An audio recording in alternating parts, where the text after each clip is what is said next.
Një rast i grabitjes së rënd është shënuar pas ditën e së martës në magjistralen Ferizaj Kaçanik, ku një qytetar është sulmuar brenda automjetit të tij dhe janë marrë një shumë e konsiderueshme parash, raporton ekskluzivisht Sinjali.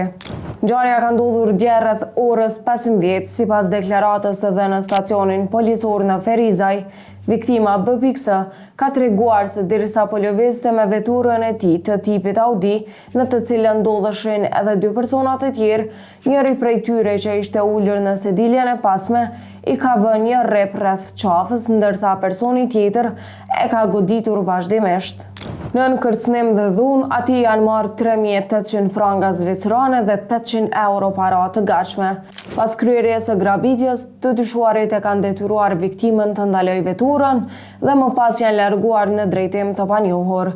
Si rezultat i sulmit, viktima ka pësuar lëndime dhe ka pranuar trajtim mjekësor nga ekipi shëndetësor.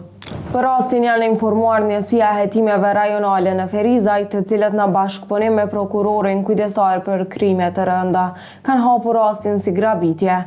Autoritetet janë duke marrë deklaratën e viktimës dhe po punojnë për identifikimin dhe kapjen e personave të dyshuar. Hetimet lidhur me këtë rast janë ende duke vazhduar.